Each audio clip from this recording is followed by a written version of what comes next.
បាទជំរាបសួរបងប្អូននៅក្នុងបណ្ដាញសង្គម Facebook ទាំងអស់ជាទីគោរពស្រឡាញ់ណាទាំងក្នុងប្រទេសនិងក្រៅប្រទេសឥឡូវនេះខ្ញុំសូមធ្វើការ live បន្តផ្ទាល់ជាលើកទី2បាទពាក់ព័ន្ធទៅនឹងសកម្មភាពទាហានថៃចូលមករំលោភបំពានឈូសឆាយទន្ទ្រានទៅលើដីប្រជាជនកម្ពុជាកសិករកម្ពុជាស្ថិតនៅភូមិព្រៃច័ន្ទឃុំអូបៃជាន់ស្រុកអូជ្រៅខេត្តបន្ទាយមានជ័យហើយចំណុចនេះខ្ញុំសូមបញ្ជាក់ថាវាមិនមែនជាទីតាំងថ្មីដែលវាមកឈូសឆាយទេគឺជាទីតាំងដែលទាហានថៃរាយបលាលួសកន្លងមកបាទន័យថាទីតាំងចាស់ដែលវាធ្លាប់យកកន្លងមកណាទីតាំងចាស់ហើយដល់ឡែកទីតាំងថ្មីនេះគឺអត់ទាន់មានទេណាខ្ញុំបញ្ជាក់កន្លែងហ្នឹងជៀសវាងនៅការយល់ច្រឡំណាមួយហើយដើម្បីឲ្យពិភពលោកក៏ដូចជាឲ្យសហគមន៍អន្តរជាតិបានដឹងអំពីទង្វើរំលោភបំពានបូរណភាពទឹកដីរបស់កម្ពុជាពីសំណាក់ទាហានថៃឋានៈពេលនេះវេលាម៉ោង12ជាងនេះសុំទោសវេលាម៉ោង13ម៉ោង1:50នាទីនេះបាទគឺអ្នកសង្កេតការអន្តរកាលអាស៊ានគឺ IOT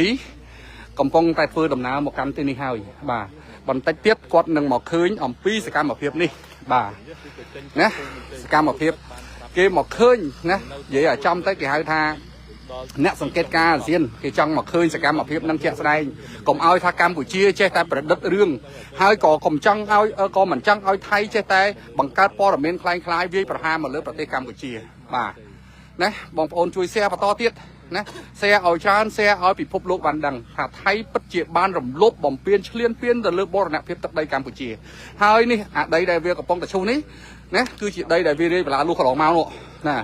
ឡាលុះកន្លងមកមិនមែនជាទីតាំងដីថ្មីទេណាមិនមែនជាទីតាំងដីថ្មីទេណាហ្នឹងហើយណាអញ្ចឹងសូមបងប្អូនយល់កន្លែងហ្នឹងឲ្យច្បាស់បាទ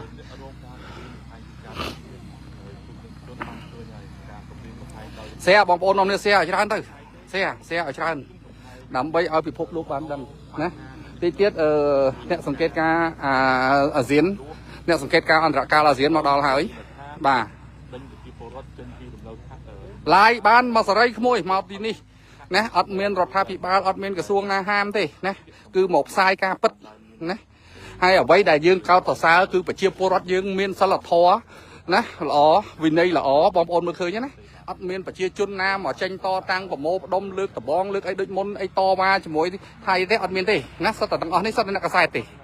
ណាសិតតែអ្នកកសែតទេបងប្អូនឃើញហើយនេះគឺជាការផ្សាយពិតមិនមែន AIបាទមិនមែន AI ណាអញ្ចឹងសៀមចង់ប្រឌិតយ៉ាងម៉េចយកវីដេអូហ្នឹងទៅតម្លាក់ឲ្យសៀមមើលណាឲ្យសៀមមើលបងប្អូនឃើញណានាំគ្នា share បងប្អូន share ឲ្យច្រើនដើម្បីឲ្យពិភពលោកមើលឃើញកាន់តែច្បាស់ខ្ញុំ share លើកទី2នេះlive លើកទី2នេះគឺចង់ឲ្យបងប្អូនដឹងអ្នកសង្កេតការអន្តរកាលអាស៊ានបានមកកាន់ទីនេះតែកំពុងតែធ្វើដំណើរមកដើម្បីឲ្យគាត់មកឈរមើលឃើញផ្ទាល់ភ្នែកថានេះកម្ពុជាមិនបានទៅរំលោភបំពានទឹកដីថៃមិនបានទៅធ្វើអីថៃទេតែថៃកំពុងតែធ្វើសកម្មភាពរំលោភមកលើបូរណភាពទឹកដីកម្ពុជាហើយថៃកំពុងតែរំលោភទៅលើបទឈប់បាញ់គ្នាដែលជាកិច្ចខិតខំប្រឹងប្រែងមួយរបស់ប្រធានអាស៊ានក៏ដូចជាប្រធានាធិបតីត្រាំនៅប្រទេសម៉ាឡេស៊ីបាទគេអត់គោរពនិយាយចំទៅប្រទេសដែលគេចាត់ទុកថាស៊ីវិល័យតែបែរជាប្រទេសនេះព្រៃផ្សៃបង្កើតណាព្រឹត្តិការណ៍លៀបពណ៌មួលបង្កើតភូតកុហកណាបង្កើតព័ត៌មានคล้ายគ្រប់បែបយ៉ាងទាំងអស់វាយប្រហារមកលើកម្ពុជាថាហើយអះអាងដើរតួកំសត់ថាខ្លួនឯងជាជនរងគ្រោះខណៈដែលខ្លួនឯងកំពុងតែឈ្លានពានគេនេះកំពុងតែឈូសឆាយនៅលើដីប្រជាជនខ្មែរនេះណាហើយដីនេះដីវាពាត់បលាលួសលើកមុនមិនមែនដីពាត់ថ្មីថ្ងៃហ្នឹងទេណាបងប្អូនថ្ងៃហ្នឹងគឺយើងអត់ទេហើយការឈូសឆាយនេះវាគឺជាអន្ទាក់វាជាសេណារីយ៉ូមួយដើម្បីគេបឆោតឲ្យឃើញអញ្ចឹងទៅប្រជាជនយើងលោតមកទៅនោះកម្លាំងគេនៅខាងក្រោយព្រៃខាងក្រោយព្រៃភ្នំណាកំឡុងក្រោយព្រៃភ្នំហ្នឹងគេស្ទុះមកចាប់ប្រជាជនយើងអញ្ចឹងល្បិចនៅលើគោកនេះគឺយើងបានដឹងមុនយើងទប់ស្កាត់ប្រជាជនយើងមិនឲ្យមកទេមិនមែនថាយើងមិនឲ្យមកប៉ុន្តែវាអត់មានភាពចាំបាច់ដើម្បីត្រូវមកទេបាទពីព្រោះវាអត់មានអីមកកន្លែងទីតាំងដីថ្មីបើសិនជាហ៊ានបំពេញមកថ្មីក៏យើងឲ្យប្រជាជនយើងមកដែរប៉ុន្តែនេះអត់ហ៊ានទេគេអត់ហ៊ានទេបាទនោះកំពុងតែឈូសបាទខ្ញុំសរសើរតែប្រជាជនយើងនេះគាត់មានវិន័យល្អបាទគាត់មានវិន័យល្អណាស់បាទ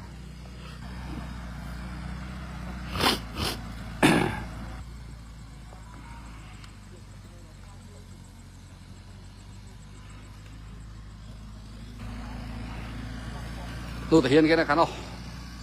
bà thể hiện cái này khá nó nè cái chú mưa cháo bằng chú ạ nè phụ liên phiên đó bông ổn phụ liên phiên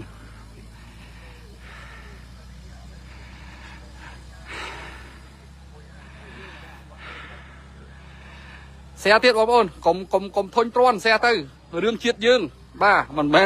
men like đi like tất cả đường chùm luộc đây có pôn ấy kia thế like đi cứ prep sai ẩm phi trồng vơ rồi bớt xiêm liên phiên bồ nạp tiếp tận đây Campuchia nơi chùm nơi phum prey chan phum ô bay chón sọc ô chơi khai bẩn tê miền chơi bà nơi về liêu mong đọc môi 55 นาทีนะมองนี่คือมองดอกมวย55 นาทีថ្ងៃទី10 ខែ 10 ឆ្នាំ 2025 បាទហើយគេធ្វើសកម្មភាពតាំងពីថ្ងៃតាំងពីម៉ោង 12 ខ្សែជាងមកណាបាទលើមកដល់ពេលនេះគឺថា1 ម៉ោងជាងហើយគេអត់តន់ឈប់ទេបាទសំណាងដែរគេអត់ឈប់ដើម្បីទុកផុសតាងនឹងឲ្យសហគមន៍អន្តរជាតិជាពិសេសនោះអ្នកសង្កេតការដេញអន្តរកាលអាស៊ានគេមកឃើញណាគេមកឃើញ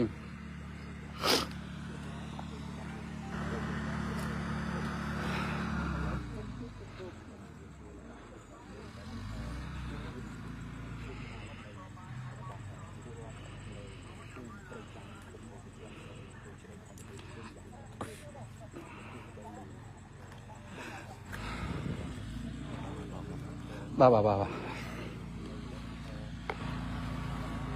តោះអញញក់បាញ់តាចូលភ្នែកមកអញឡាយយូរទៅបាច់ញើសឡើងធ្លាក់បាញ់តាអស់ហាអូของអូបានបាញ់តាវិញមុខមាត់គេហើយអូនោះអ្នកសង្កេតការរៀនមកបាទនេះក្រុមសង្កេតការរៀនមកបងប្អូនណាបាទនោះពួកគាត់មកហើយបាទអ្នកសង្កេតការរៀនបាទគាត់មកហើយនោះបាទនោះម៉ោង 1:57 នាទីអ្នកសង្កេតការអន្តរកាលអាស៊ានបានមកដល់ដើម្បីមើលសកម្មភាពរំលោភបំពានរបស់ទាហានថៃបាទនេះសកម្មភាពចៅកំពុងតែឆ្លៀនពៀនអូចាប់យកបាទថតយកបានទៀតបងសុំទេបងញាក់ចេញបាទនោះអ្នកសង្កេតការអាស៊ានមកហើយបងប្អូនអ្នកសង្កេតការក្រុមសង្កេតការអន្តរកាលអាស៊ានបាទគេហៅថា IOT បាទពួកគាត់មកហើយអូងាកចេញជំហៀងទុកផ្លូវឲ្យពួកគាត់មកបាទគាត់អ្នកសង្កេតការមកនេះគឺមកចំពេលដែលថៃកំពុងតែធ្វើសកម្មភាពស្លៀនពៀនយើងបាទពួកនេះគឺរំលោភច្បាប់អត់មានខ្លាចក្រែងច្បាប់អន្តរជាតិច្បាប់អីទេបាទ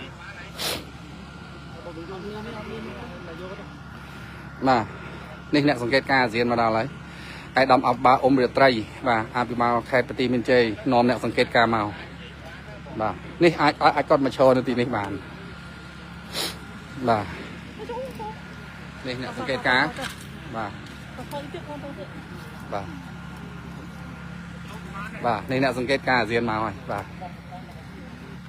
មកមើលឃើញនឹងភ្នែកបាទអំពីសកម្មភាពរំលោភបំពាន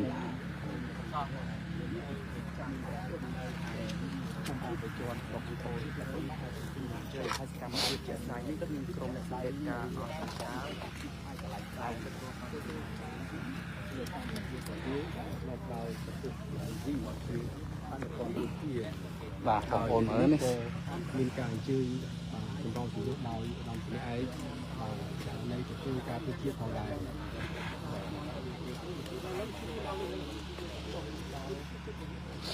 បាទពេលនេះក៏យើងបានឃើញហើយបាទ IOT នេះ IOT មកណាអ្នកសង្កេតការអន្តរកាលអាស៊ានដឹកនាំដោយម៉ាឡេស៊ីបាទ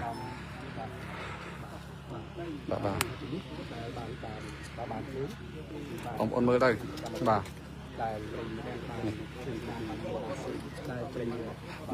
បងប្អូនយើងអ្នកសាច់ថយទៅតិចដើម្បីឲ្យគាត់បានឃើញសកម្មភាពបាទយើងចេញចំហៀងបន្តិចដើម្បីឲ្យគាត់បានឃើញបាទដាច់មកខាងទុកមកខាងបាទទុកយើងនៅចំហៀងបាទយើងចេញបន្តិចដើម្បីឲ្យគាត់នេះបាទ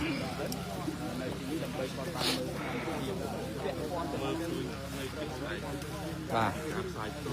មិនមែនជាការសម្ដែងទេបងប្អូនណាមិនមែនជាការសម្ដែងទេហើយក៏មិនមែន AI ដែរនេះអ្នកសង្កេតការណាអន្តរការអាស៊ានបានមកផ្តិតយករូបភាពពីសកម្មភាពទាហានថៃឈ្លានពានបូរណភាពទឹកដីកម្ពុជាស្ថិតនៅភូមិព្រៃច័ន្ទណាឃុំអូបៃជាន់ស្រុកអូជ្រៅខេត្តបន្ទាយមានជ័យណាវេលាម៉ោង2ឥឡូវម៉ោងនេះម៉ោង2ហើយបាទនៅថ្ងៃទី10ខែ10ឆ្នាំ2025បាទនេះមកមើលឃើញនឹងភ្នែកយើងអត់មានសម្ដែងអត់មានភូតភរអីទេហើយគាត់មើលឃើញនឹងភ្នែកហើយថាយ៉ាងម៉េចបាទ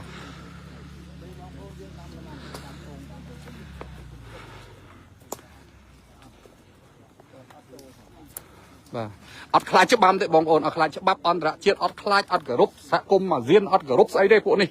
ណាអួតថាប្រទេសស៊ីវិល័យបាទតែខ្លួនធ្វើសកម្មភាពឈ្លានពានប្រទេសគេឈ្លានពានទឹកដីគេតាមអំពើចិត្តណានេះពួកចៅនៅពួនខាងនោះបាទចៅសៀមនៅខាងនោះបាទនេះគេកំពុងតែឈូសបាទ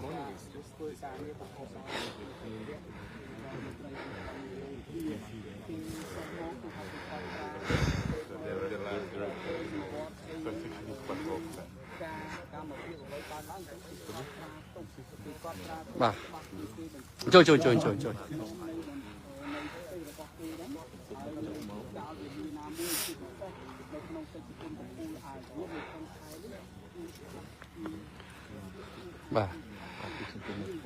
បាទ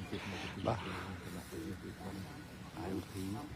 ចុះផ្ទាល់ពីលើទៅតាមភាពរបស់ភាគីថៃដែលកំពុងធ្វើកម្មភាពទូឆាយទៅគណៈពេលដែល IoT ចុះមកគឺពួកគេបានអនុកម្មភាពសិនហើយសកម្មភាពនេះតែងតែបង្អាក់នៅពេលដែលក្រុម IoT ចុះមកហើយនៅថ្ងៃនេះក្រុម IoT បានចុះមកពីដងហើយចាប់ពី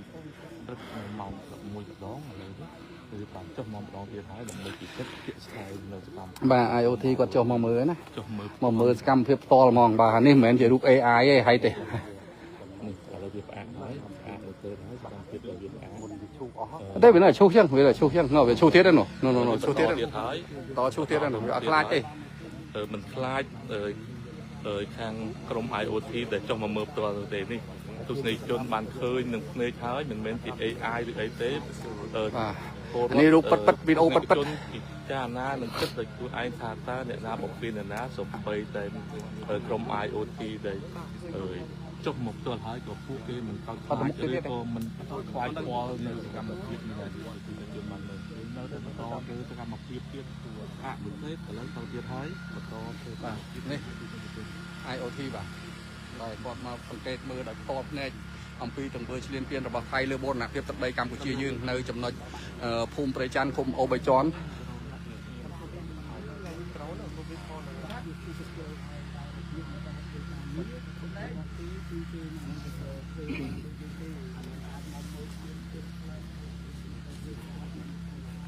បាទ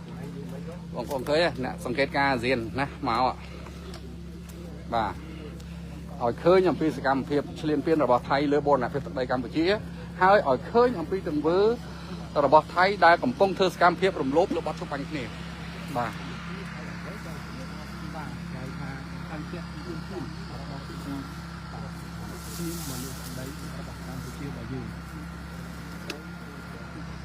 បាទចឹងរយៈពេលបាយនៅនេះគឺប្រហែលតែជា5នាទីនេះsẽដើមក្រូចនេះបងប្អូនអានេះដើមក្រូចរបស់ប្រជាជនវៀតណាមតាបាទដើមក្រូចប្រជាជនវៀតណាមតា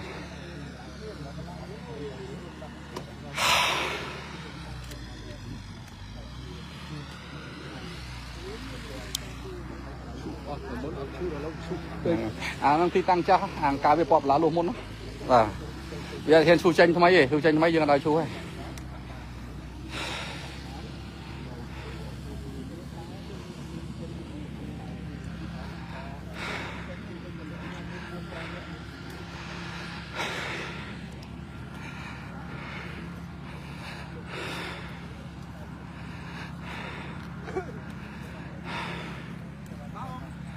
ហ្នឹងហើយពេលនេះចាប់ចោលបាននៅកន្លែងណាឃើញចោលកំពុងធ្វើសកម្មភាពហ្មងបាទមកថ្ងៃនេះអាណិត OIT គាត់មកពីរជើងហើយមកជើងទី1គាត់ធ្វើអីទេដល់ចេញទៅផុតគេធ្វើពីក្រោយខ្នងឥឡូវហៅមកតន់កំពុងតែធ្វើអានេះគឺជាសកម្មភាពមួយល្អថ្លៃថ្លាណាស់បាទផុសតាងនេះគឺសៀមមិនអាចប្រកែកបានទេព្រោះវីដេអូក៏មានអីក៏មានដែរបាទ បងប្អូនឃើញណាเสียច្រើនបាទណាបងប្អូនខ្ញុំទៅเสียដែរ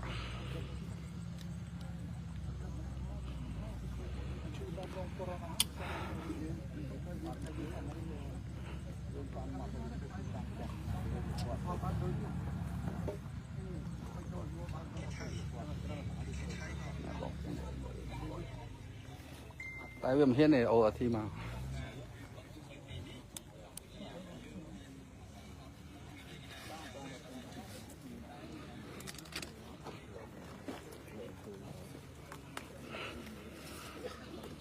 យ៉ាត់មុតឡា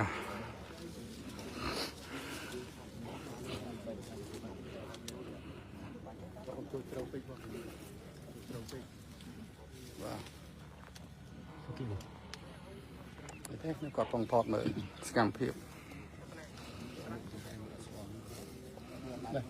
មកជួបក្នុងនេះគឺសុំបងអីចាស់ទឹកចាស់នេះមកទៅឆ្ងាយវិញ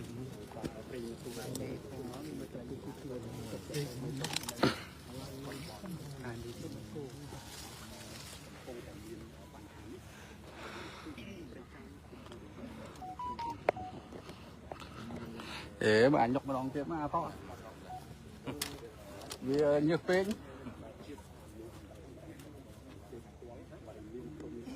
ម្នាក់ទៅណា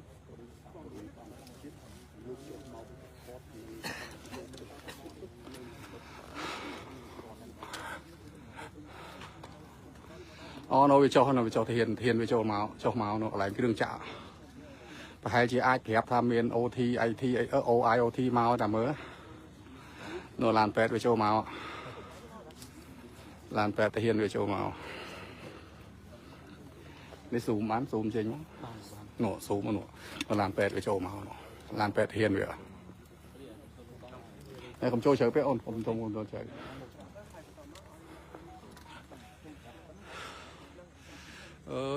ចៅអត់ចេះខ្មាស់គេទេលោកអើយពិភពលោកនេះសាសមិនឈូសហើយឡើងទៀតគេមករាវមីនណាឈូសហើយឡើងទៀតគេប្រាប់ថាមានពិភពលោកនេះមានតែថៃឯងឈូសហើយបានរាវមីនតាមក្រោយធម្មតាទៅប្រទេសណាក៏ដោយជុំវិញពិភពលោកមុននឹងគេរាវមីនមុននឹងគេដោះមីនគេរាវសិនបាទគេរាវសិនតែនេះអត់ទេគេមកឈូសហើយបានគេរាវមីនរាវហើយបានគេដោះអានេះនឹងសិស្សរៀនវិសាលាណាទេបច្ចេកទេសណាទេបងប្អូនអើយបាទណាបងប្អូនឃើញថ្ងៃហ្នឹងគេថាគេមកដោះមីនឥឡូវបងប្អូនឃើញមកដោះមីនណាគេមកឈូសដីហ្នឹងហើយយើងឃើញមើលដោះមីនរៀបដោះមីនមិនបច្ចេកទេសដោះមីនខ្ញុំអត់មានជំនាញទេស៊ីម៉ាក់បានគេមានប៉ុន្តែការយល់ដឹងខ្លះខ្ញុំគិតថាមុននឹងដោះមីនគេត្រូវតែប្រើឧបករណ៍រាវរកមីនសិនណារាវរកមីនហើយបានគេដោះតាមបច្ចេកទេសរបស់គេមិនមែនមកឈូសចឹងទេបើមានមីនមែនឈូសអញ្ចឹងខ្ទេចអស់ហើយអាហ្នឹងដីចការរបស់ប្រជាជនហ្នឹងមកឈូសស្អីបើចេះមានប្រជាជនខ្វាយងាប់អស់ហើយព្រោះនេះដីចការរបស់ប្រជាជនដំណាំអាស្រ័យផលតើនេះស្អាតដើមដំណាំដើមឈើនេះដើមក្រូចនេះខូចចាហើយនឹងក្រួយនោះអត់ឯងស្អីគេដើមអត់ឯងផ្លែទៀបបាទផ្លែទៀបបង្ក្រួយបាទហើយបើមានមែនប្រជាជនខ្វាយងាប់អស់ហើយទូអស់ហើយចាំបាច់ថៃមកសុំដោះអីអានេះចៅអូនោះគេរាវមីនគេរាវមីនបងប្អូននោះតើហើយនោះហើយស៊ូមថតវីដេអូអញថតវីដេអូឈោថតនោះថតគេរាវមីនណាចាំអញថតទៅចាំអញនិយាយឃើញនៅពេលគេរាវមីនថតណាបងប្អូនមើលគេរាវមីនណាឃើញទេគេថ្ងៃហ្នឹងគេថ្ងៃ10ហ្នឹងគេថាគេមិនសុំរាវមីនប៉ុន្តែមុននឹងរាវប្រទេសហ្នឹងដូចរៀនក្បួនដោះមីនពីប្រទេសណាទេធម្មតាជាគោលការណ៍មុននឹងរាវមីនគេក្រុមបច្ចេកទេសគេប្រើឧបករណ៍រាវហ្នឹងមកមុនហើយបានគេធ្វើការដោះតាមបច្ចេកទេសហើយដោះហើយបានគេចាប់ដើមឈូសឆាយសម្អាតដីតែអានេះវាខុសគេវាយកគ្រឿងចាក់មកឈូសមុនឈូសខ្ទេចខ្ទីអស់ហើយបានវាធ្វើជារាវមីនបាទហើយបើមានមីនមែនគ្រឿងចាក់ហ្នឹងទុះខ្ទេចងាប់អស់ហើយបាទអានេះធ្វើដូចលេបឡប់ហ៎យើងយល់ដែរហ្នឹងហើយថតតែប៉ុណ្្នឹងទុកហោះ TikTok ឲ្យប្រជាជនដឹងហ្នឹងហើយបាទសេះតំណាំយើងទៅបាទ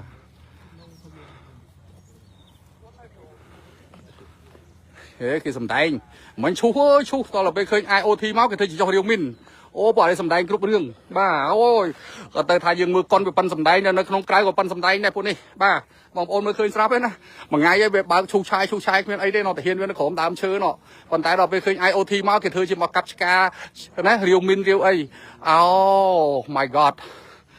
ប៉ិនហ្មងឲ្យប៉ិនសំដែងលេខ1ណាឥឡូវគេលែងឈូសហើយឃើញទេគេធ្វើជាដើររាវមីនគេរាវមីនតែអញ្ចឹងទៅ IoT ខាងឃើញជារាវមីនតាណាអានេះប៉ុណ្ណាលោកអើយលេខ1លើលោកប៉ុនសំដែងពួកអាសំដែង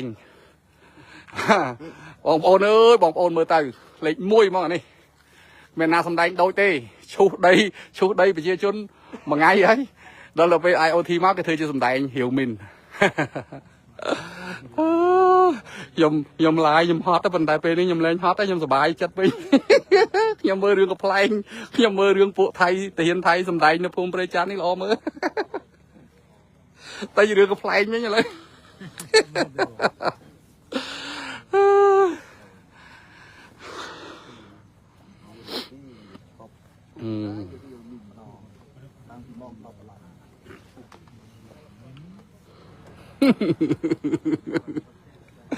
អើយបងប្អូន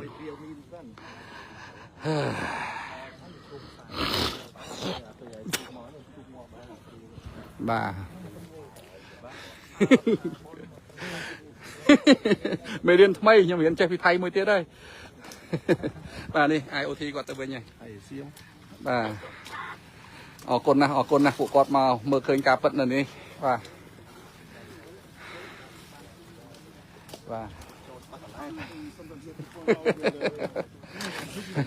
បកប្រែគាត់អូនណាថាសំដែងអត់សំបកែសំដែងលេខ1ចំណុចដែលយើងនិយាយថាគាត់បកែសំដែងមកគាត់ឈូសមួយថ្ងៃណាអត់មានរាវមីនទេដល់ទៅពេលឃើញ IoT មកធ្វើសំដែងជារាវមីនឃើញទេបកកន្លែងហ្នឹងឲ្យគាត់បកប្រែគាត់យល់ទេ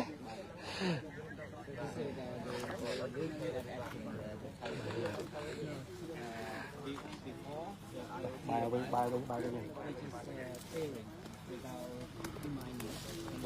ងសុំទីបង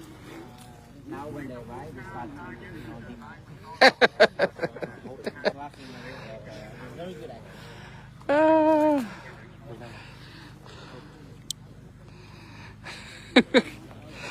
អើយបងប្អូនអើយខ្ញុំសើចហត់ពេកឥឡូវខ្ញុំសើចយ៉ាងម៉េចបងប្អូនឃើញស្រាប់ហើយទូរស័ព្ទអូនបាទខ្ញុំសើចយ៉ាងម៉េចទេសើចត្រង់អានេះគេឈូសចការប្រជាជនមួយថ្ងៃហើយដល់ទៅពេលឃើញ OIT មក IoT មកគេធ្វើជារាវមីនគេទៅបាទសំដែងគ្រប់រឿងមកហើយចការប្រជាជនយើងតាបងប្អូនគាត់មើលដីចការប្រជាជនយើងធ្វើស្រែតាំងពី30-40ឆ្នាំអត់មានអីសោះអត់មានអីហើយវាឈូសមួយថ្ងៃនេះហាដីនេះខ្ញុំចង់បញ្ជាក់ទេអាឈូសនេះវាឈូសអាដីវាពាត់បន្លាលួសមុនណាបាទវាពាត់បន្លាលួសមុនមិនមែនដីថ្មីទេបាទហើយវាឈូសមួយថ្ងៃហើយដល់ពេលឃើញ IoT មកអ្នកសង្កេតការអន្តរការទៀតមកវាដើរសំដែងវាឈប់ឈូសហើយវាធ្វើឲ្យនាំទៅរាវមីនណាហើយវារាវមីនស្អីបើមានមីនមែនអាគ្រឿងចាក់វាឈូសហ្នឹងផ្ទុះងាប់អស់ហើយគាត់ថាអានេះមិនដឹងរៀនសូត្របច្ចេកទេសដោះមីនពីប្រទេសណាទេធម្មតាមុននឹងដោះមីនគេត្រូវយកឧបករណ៍រាវមីនមកសិនរាវមីនមកបើប៉ះមីនបានគេយកបានគេដោះចេញហើយបានគេចាប់ដើមឈូសឆាយអានេះវាឈូសមុនទាំងអស់ណាហើយដល់ពេលអត់ឲ្យអ្នកសង្កេតការអន្តរការអាស៊ានមកវានាំគ្នាសំដែងរាវមីនអូខ្ញុំអស់សំណោចប៉ិន9មកនេះអើយបងប្អូនសំដែងសាហាវបាទអូអីធីគេដឹងថាបងអូនគេដឹងទាំងអស់បាទគេដឹងណាចឹងអានេះខ្ញុំសូមបញ្ចប់នៅការ live ប៉ុណ្ណឹងខ្ញុំបើមានអ្វីថ្មីខ្ញុំនឹងជម្រាបជូនបងប្អូនទៀតហើយមេឃនេះដូចជាមេឃចង់ភ្លៀងនេះចង់ភ្លៀងបាទហើយពួកខ្ញុំនៅនេះជាមួយបងប្អូនអ្នកកសែតយើងគឺបដូរផ្ដាច់ណាស់ដើម្បីផ្សាយព័ត៌មានសុខចិត្តដេករ៉ាំរៃប្រចាំការនៅទីនេះដើម្បីផ្សាយព័ត៌មានអំពីសកម្មភាពឈ្លានពានរបស់ថៃទៅកាន់ពិភពលោកឲ្យពិភពលោកបានដឹងបានឃើញបាទយើងគ្មានការនឿយហត់នឹងការបម្រើប្រទេសជាតិយើងទេហើយបងប្អូនយើងច្រើនណាស់មកធ្វើការបម្រើជាតិនៅទីនេះ បាទអ្នកសារព័ត៌មានយើងបាទចឹងខ្ញុំសូមបិទការ live ប៉ុណ្ណេះសិនហើយអរគុណបងប្អូនបើមានអ្វីប្លែកថ្មីខ្ញុំនឹងធ្វើការ live បន្តជម្រាបព័ត៌មានជូន